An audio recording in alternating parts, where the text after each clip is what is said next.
Hello, everybody. Yes, it's me again, Olawumi. I am the program director for Hibernian Hall. Welcome to our finale of our community spotlight at Hibernian. We have a lovely closing guest that I would love to invite to come on our platform. But before I do that, I also wanted to remember to thank everyone for supporting us through the summer web series that we put on. It was an idea that was just generated because of COVID-19 and the fact that most of our programming that we were going to have physically in the space were canceled or had to be, redeveloped in a way where we have to manage during this hard time. So I want to thank you again for all the supporters and our my colleagues and everyone that's been on the show so far. So yes, so today we have Miranda and John Adekoji. They're two amazing artists who live in Roxbury, and I am so happy and glad to share with you all today. So, everyone that comes on here has a connection. And again, down to our ticker, if you enjoy what we do, please support us. Go to our website, which is madison-puck.org, and you can go to our tab, Hibernian Hall. So, further ado,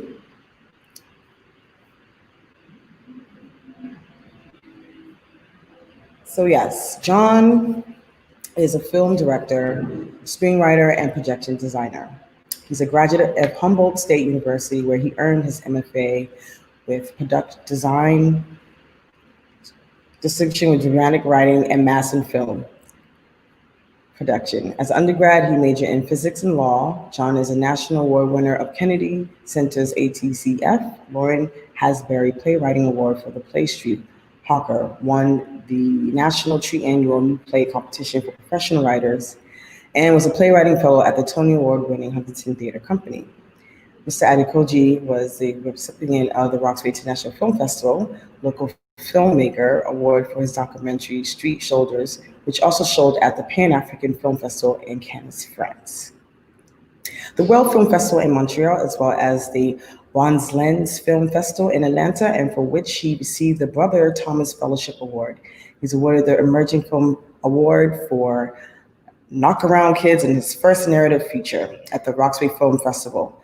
Most recently, John Adekoji co-wrote and directed Triggered, which I dearly remembered here, held at Hibernian Hall, a Boston Lab grant funding one-man show. And along his right woman is Miranda, who is a writer for stage and screen, producer, and actress.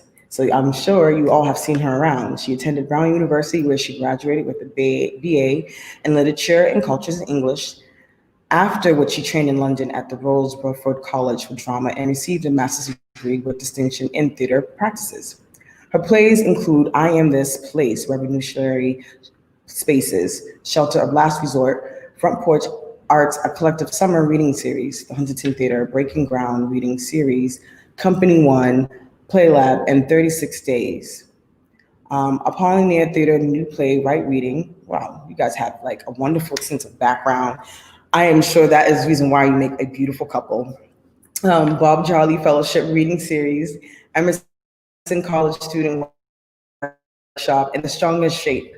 And I can go on, but if you always want to reach them, I'm sure we're going to bring down their website. I'm going to move right along so we can get into this interview and bring our lead guests.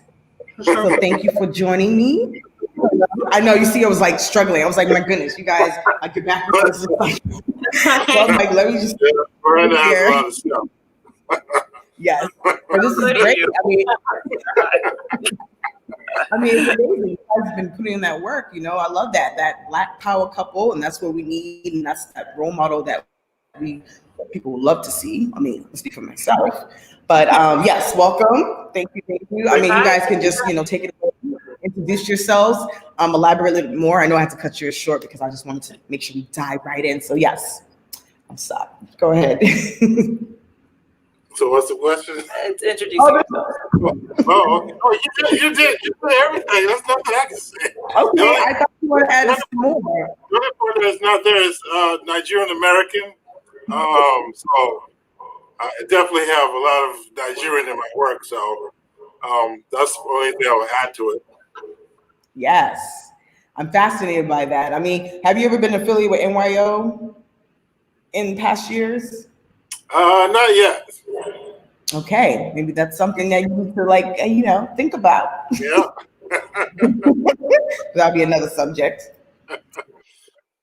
Oh, my name is Miranda Austin Adekoje, as you said. I am a playwright and an actor and a producer of lots of different kind of video media down and abroad, actually. Yeah.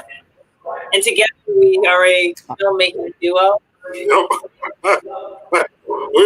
Yes. What is the company called? What is your film company called? So we work for a company called Beyond Measure Productions, which is my brother Noah owns that, and then John's film company is called the Adekoje Filmworks. Gotcha. Okay. Yeah. Yes, because I've been hearing a lot about that. I think they did you did a video with something about the businesses around here. I think like Madison Park was a part of that. Is that the? Yeah, I think Beyond Measure did. Yes, Beyond Measure. Yes, Beyond Measure. Yeah. We've been working locally for about a decade, and it's been really great. Like it's a wonderful experience to be able to provide video content for organizations like Hibernian Hall or Upham's Corner, the Boston. Is it the Boston Public Health Commission? So, yeah, it's great. Yeah, actually, tell us a little bit more about that. I mean, definitely, I'd love to hear more about the projects you guys have already done here already in Roxbury. I mean, especially with Triggered. Yeah. Yeah. So let's talk about theater first. Yeah. Why don't you talk about Triggered? Triggered, I work with the great Keith Maskell. He is the actor, producer, and co-writer of the show. And it deals with a very tough topic, obviously, sexual abuse. And I think this is our third year where we're still polishing it up. It's beginning to go around the country right now. But the whole idea was to have more than a theater experience, but to have an immersion with a lot of visuals, tell a story of how people really feel when things in the past really affect them. And I think we were really happy, especially at Hibernian Hall. There was a lot of support from the community. We really support his work, and it was really powerful. So we thank the community for that. I was last featured at Hibernian Hall in the Roxbury Community College Short Play Festival. So it was a 10-minute play festival at Hibernian. And that was actually my first fully produced piece in the city. So, and it was great. The thing about Hibernian is you gotta invite all of your local friends, and they know exactly where it is, and they come and they get dinner into your joint first, and then they go in, or P&R, and then they go in for the play. So I had a great experience with Hibernian there, and I've also seen a lot of shows. I'm friends with Jackie Parker, who was my last writer in residence, I believe. And so I would go and see shows that she had produced, and it's just so great to be in an audience of your neighbors. Like, they're people that you see, and they are avid theater fans, but they're looking for theater that speaks to them, and it's just so nice that Hibernian Hall is like a hub for that community. So it's really an honor to be featured in the festival there. Yeah, I mean that's wonderful, and I definitely would say we have Candelaria and Dylan Buston to thank for that, to help what's existing in this, and I am just taking the pieces and learning from it. And I'm just like happy that the fact that we are able to reach out to artists that live in the neighborhood who are looking for a space to, produce art, and that's what we're trying to basically keep up and and have these conversations right now. So and Triggered too. That was a powerful piece. I mean, that's definitely a whole nother conversation of even just talking about it, but me being there personally opened up my eyes, and it was just amazing how my team and then the ideas of your team coming together of transforming the space into that roundabout seating and the lighting, and how just even him just coming out as a person. And I mean, so, and I wonder, I mean, I'm sure, how is he doing? Because I haven't even seen him. Yeah, I mean, he's doing very well. There's a show coming up in Portland. And yeah, so he's working a lot, making videos that connect to the main subject. So he'd be a good person to contact and talk to as well. So yeah. Oh yeah, maybe something this is something that you guys are looking to doing, but I want to hear what other projects you guys have cooking that are, looking for a home or a space to, project. So yeah, I just kind of want to dive in a little more, see what you guys are working on. Yeah, so okay, in terms of theater, I have some pieces that they're all in flux. So my piece, Shelter of Last Resort, is my first like full-length narrative play, and I started at the Huntington, so it's received like 7 readings, and it's been doing really well. And Front Porch Arts Collective, are you familiar with Front Porch? They're an arts collective that was made possible by the lab grant, so they would like to do a production of it, which is really exciting. And in cohort with that is this piece I wrote called 36 Days, which is Still Looking for a Home, and it's about the 1960 Brooklyn strike, the New York teacher strike in 1960 in Brooklyn. And it takes a play on community theater because it features these 2 companies that have like 10, 15, it doesn't matter how many people, and they're working in both the white space and the black space to create like this idea of community and what it's like to be in a black household versus what it's like to be in a white household. And it has, the cast can be like 50 people, and I basically wrote it and I was like, I'm gonna write a play that can never be produced because it has too many people.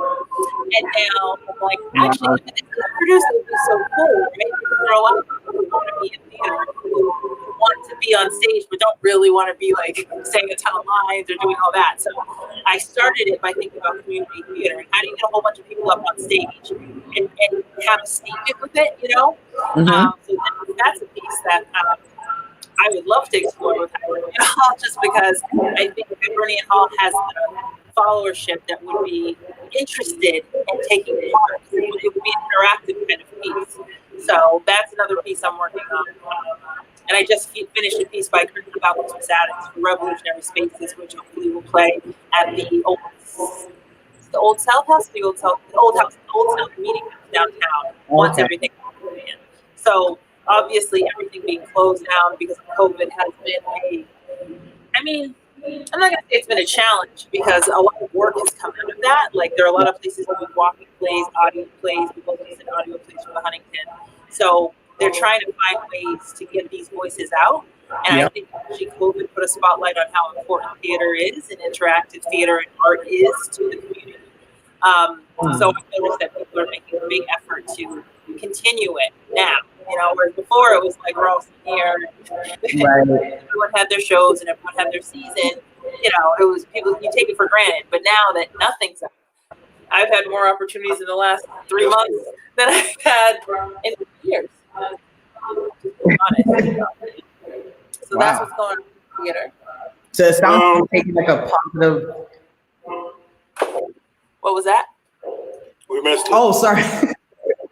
No. I was saying it sounds like it's taking like a little positive turn with you guys, because actually this is a great segue into like how you guys been managing through COVID-19 and like what obstacles you guys have taken, whether challenges or not. So yeah. As far as Hibernian Hall is concerned, I've been really thinking about the Nigerian American connection. So I have a play called The American Wisconsin. So it's a Nigerian that wants to be a comedian in the United States, but his parents are super rich from Lagos. They don't understand this dream, wasting time, and it's that struggle between him trying to blow up the United States and his family that is already big in Nigeria, really confused about it. They consider behavior. They understand this behavior that is doing. So he deals with a lot of depression because of confusion, and there's a lot of magic realism involved with it, and the connection between African Americans and Africans. It was connected to a Yoruba woman. With that relationship didn't work out. So he's going out with an African American woman now, then that Mhm. that tension between the two families, that tension between the two cultures, is all boom. So I can that's totally relate to that.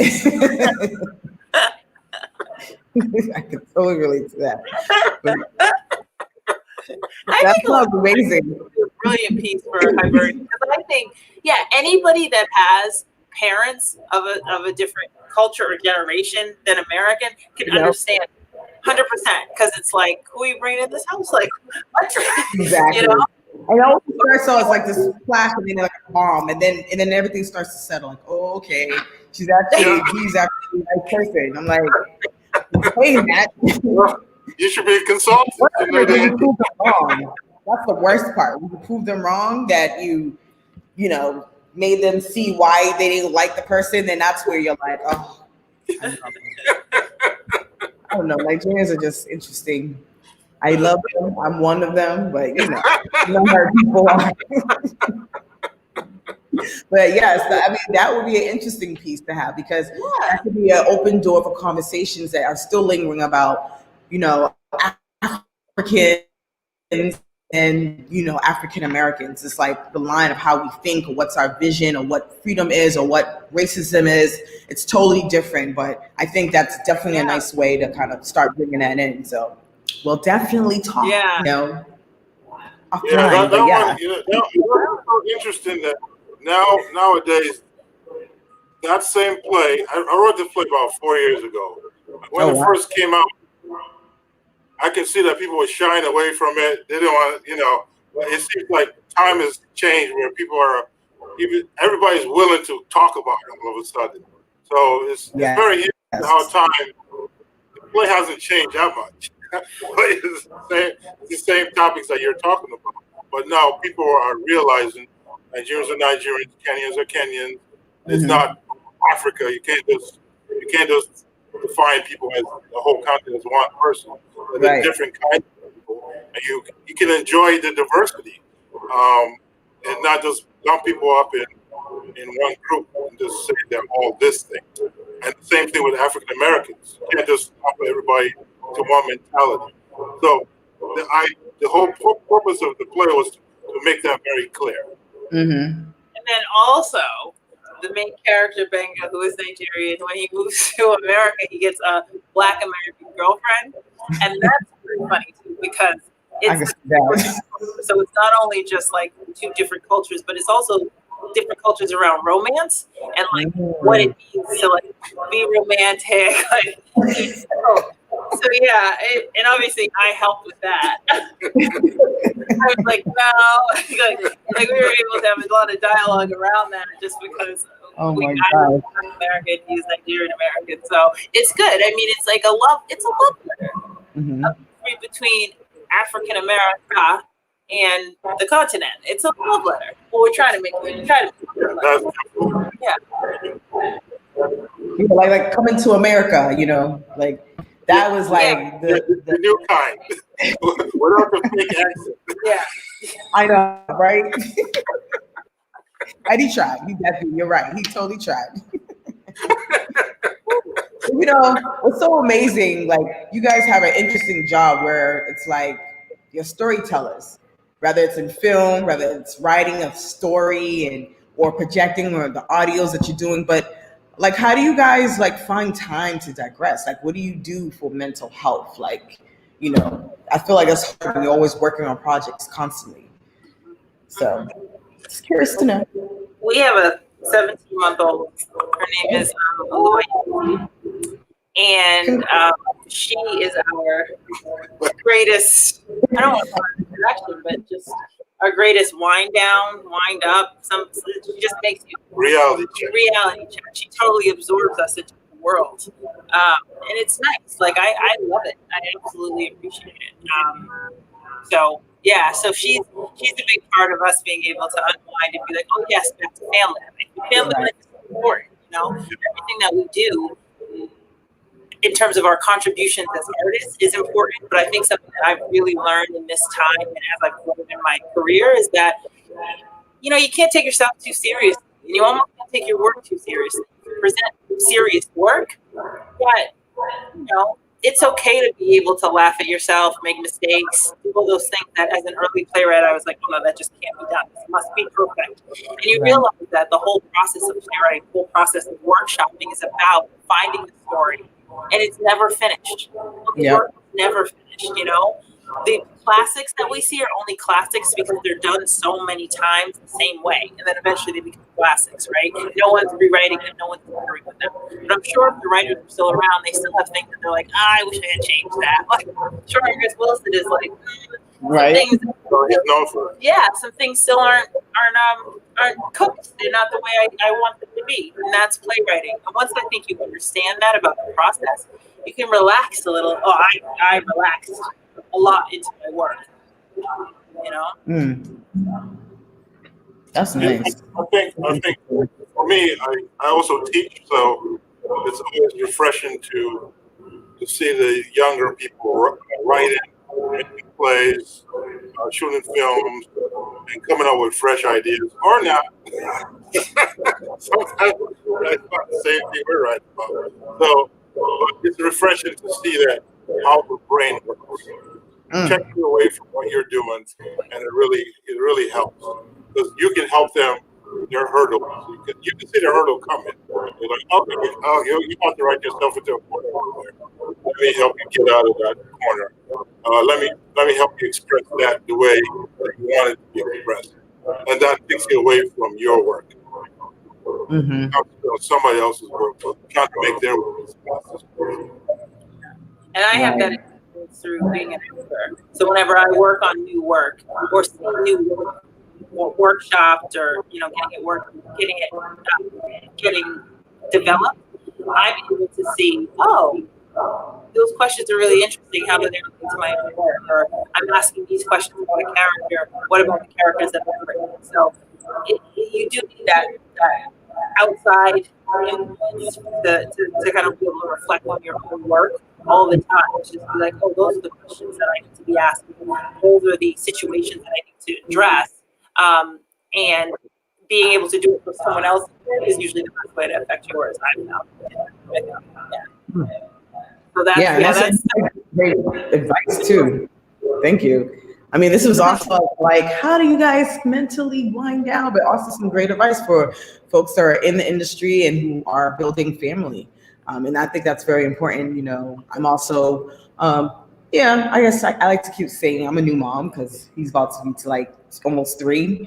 So, so once you guys get there, you'll know the turbo they're totally real. Oh, God. Yeah. Well, it's a beautiful thing, and it might give you more. It will help give you stories for some other things you probably want to write down the line. Some great experiences with the young ones. Yeah, it is funny writing with a child. As a mom, it just changes how I think about a lot of things. 100%. You have to write faster. You can't be thinking all day. I mean, I can think all day walking around, thinking, well, I'm going to write. That's not going to happen. Right. Baby's crying, something's happening, or she wants to play. You got to get it together. You got to get your ideas together, execute, and then get out. Yeah, productivity-wise, because you only have so much time. Like it's when I had all the days, I didn't write it all. I was like, I'll do it. Now it's like, no, I'll do it now because everyone's asleep and I can do it. So it helped a lot for me. It helped to regiment my time. It helps build structure. That's what it helps do. Yeah. Because I do that too. I'm like, I have an idea. I have to write this down because I will forget after the last few distractions. Yep. Exactly. Yeah. So we've been fortunate to be producing. And this Christian philosophy about serving is very powerful. When you stop thinking about yourself and you think about others, you're thinking about you're serving students, you're serving other artists, you find out that it comes back. So it's just not. I got to do this. I have to take this corner. I got to take over. That kind of mentality. It's not. It's just better to help each other and serve each other. And I think everybody grows faster. Yes, you hear that, everyone? Support each other. Yeah. You should be well. Yeah, it's true. With all these powers you guys had, so I guess what would be your professional superpower? I missed it. What is your professional superpower? Professional superpower. Why don't we do each other's? Because you can always see the other person better than you can yourself. Yeah. Oh, okay, so you do it. All right. Okay, I would say his professional superpower is, I don't know what to call this, but when you conjure up something in your mind and you make it a reality. So the way his brain works is like something that I've just never. He doesn't think laterally. He thinks it's just incredible. All of the inspiration, the history, plus this like incredible logic that he has, all mixes together in these themes and these ideas. And then 2 years later, down the line, I'll be like, wow, that's happening in society right now. So your superpower is definitely like some kind of psychic, like you think things up and they're imaginary. Oh, wow. He's like imaginary worlds, and then they actually come true. They actually happen. And I think that's because it's based on experience, history, a little bit of magical realism and creativity, and just you're just magical. So that's your superpower. Well, her superpower is better than that. I think every artist, any good artist, any great artist, the first thing they have to learn how to do is really love passionately. Whether it's love for human beings, love for their work, and she has that. Whatever she's executing, she's gonna go all out for you. She's gonna go 100%. So every time she's taking something, I'm hoping that the other people are also feeling the same way she's feeling. Because I know she's going all out, and you're going 40%. You need to step off because the amount of work and intelligence and creativity that you're going to bring to it is going to be super high level. And so, just working with her, you have to be ready. It's not to be a casual. I know. Earlier she said to learn how to be casual. The reason why she's not casual about it. But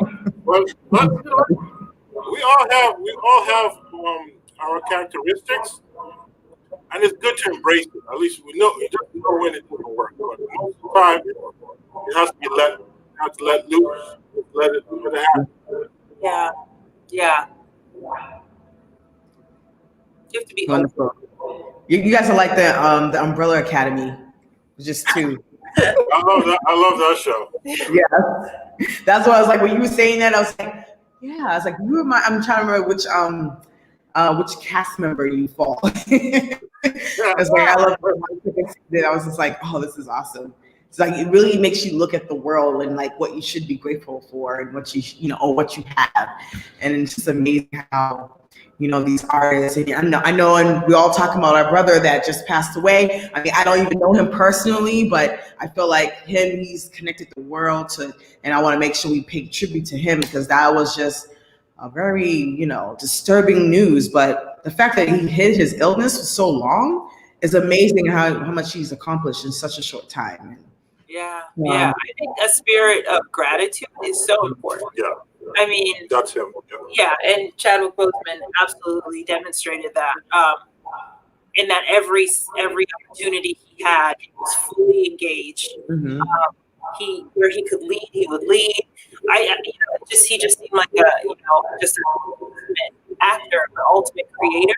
And I think having a spirit of gratitude is so important with that because like John said, it's so easy to get competitive, especially there's only so many playwrights. Like, the next big playwright is so-and-so, and they're coming, and you start to feel like, oh my gosh, I got to get a spot. I got to write in a certain way so certain people get it.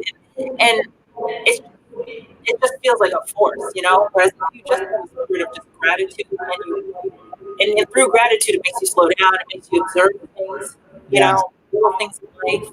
And then suddenly you can connect that to your writing, you can connect that to the characters, you can connect that to the world that you create, and it feels real to someone. But that's all because you're not trying to fight to make something that people will pay attention to, so you can produce. And it's just, that's something that COVID just melted. It melted all that. It melted in theater because no one's producing anything. And it feels to me like breath, like, okay, everybody's work. Like, now can we take a look at the things that, you may not understand, but if you take some time and read them in the context in which they were written, you could actually learn things. We do that now because nobody's producing, so nobody needs the next big show. And we do that, and it feels like we can do that. It's nice. Yeah. There's one thing about Chadwick that I noticed a long time ago, before he became the Black Panther. I can't remember the name of the show, but he nailed this South African accent.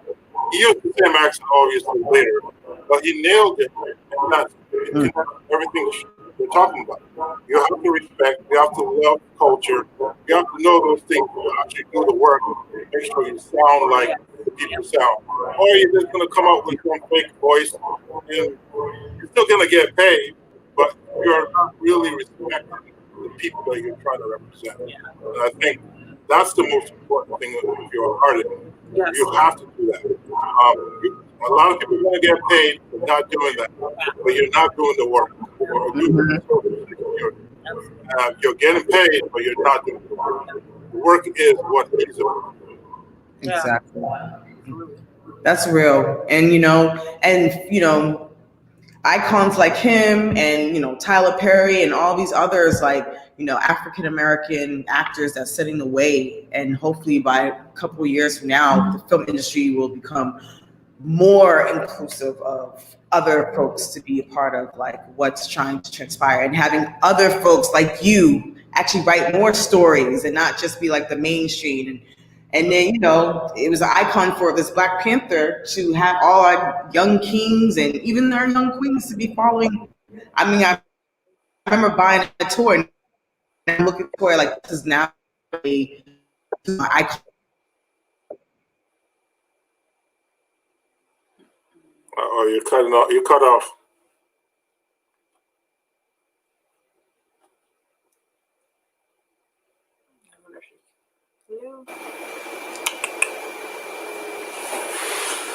Yeah, but she was talking about the toys. That's true. Yeah.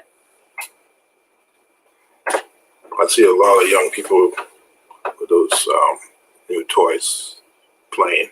Yeah, it's important. Yeah.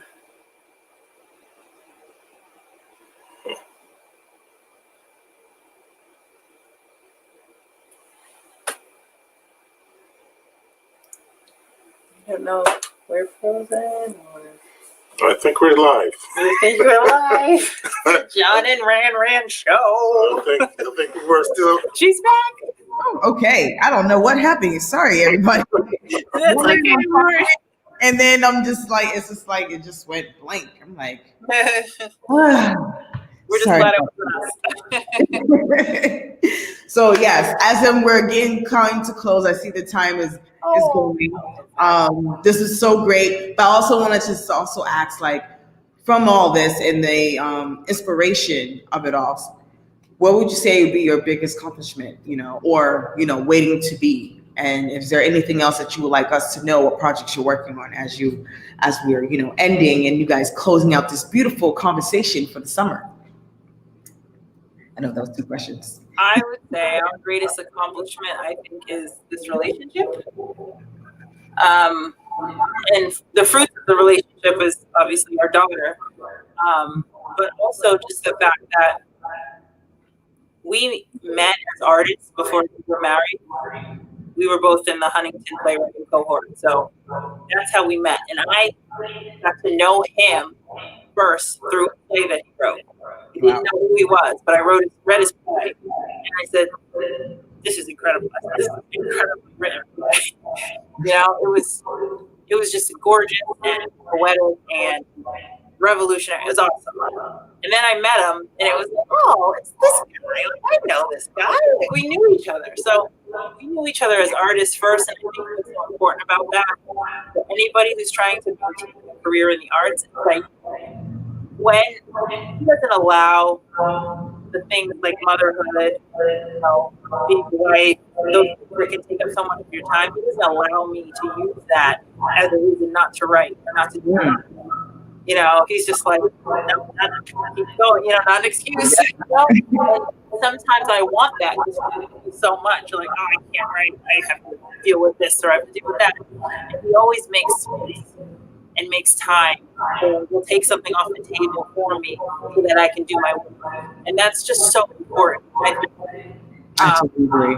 Yeah, because it's so easy to just be like, oh, I'm a mom, so I can't do that. Like, it's too much. But I deeply appreciate that. For me, our relationship and what we've built and the way we work together. Because I produce most of this work. Like, I'm the one that's doing the emails and organizing things.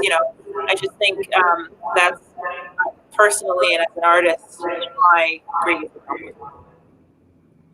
That's beautiful. Obviously, I can't beat that.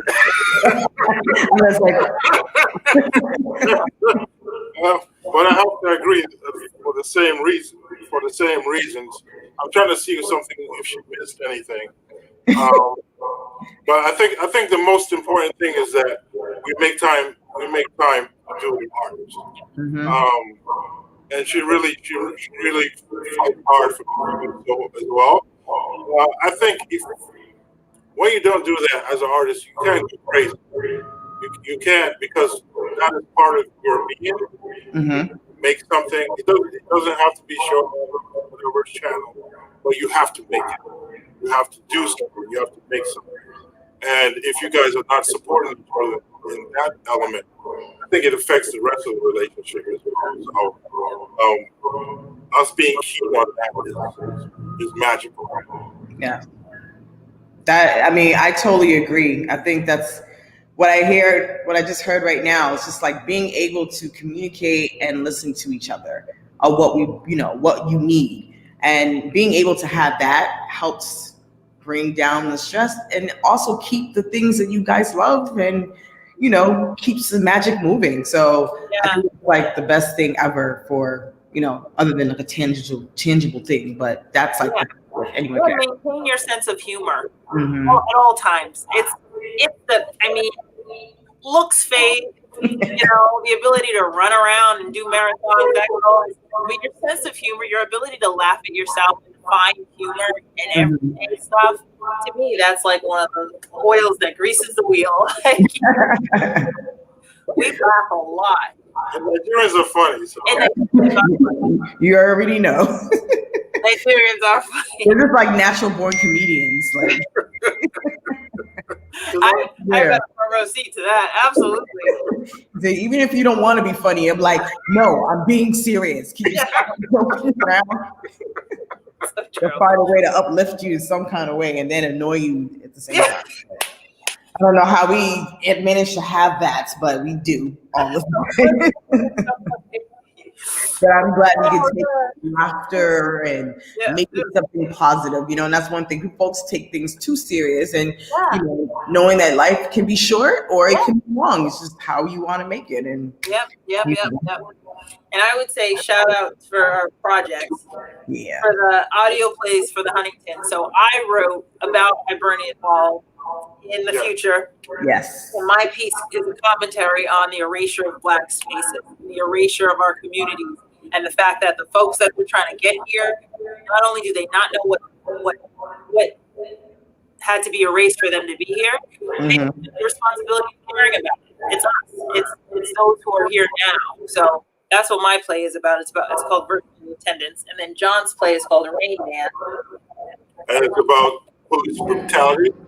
It's about killing young men and turning that up down where young men become powerful and the power becomes the weaker portion. I don't want to explain too much about that. It might, I'm thinking about it being a TV series. So. Oh, okay. Yeah, I'm feeling that. So that's what we have coming up, and then whatever we do next at Hibernian, which we can't wait for. Exactly.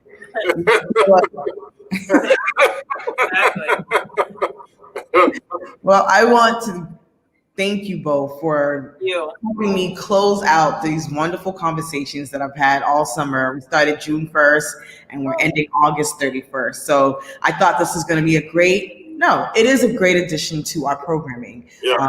It's a great way to get more intimate and talk and find out what our partners are doing. And also, inviting and creating more new friends and better relationships and whatever that we're doing. So again, thank you. And definitely, yes, we'll look forward to see what projects we can work together for 2021. Awesome. I'm hoping, whatever it is that we're doing, we're able to come into the force and maybe help bring uplifting light to the people that are looking for a way to access art. Yes, absolutely. So, thank you, Ola. We appreciate it. Thank you. And those who support Hibernian Hall, please go to our website. At the bottom, yes. The ticker banner right there. Donate, or you want to be part of our circle. We have our friends at Hibernian Hall. There we have our special, receptions, little insights of things that you guys may not know. So again, I am Olawumi. I'm closing out. Thank you all and have a blessed afternoon. Bye. Thank you.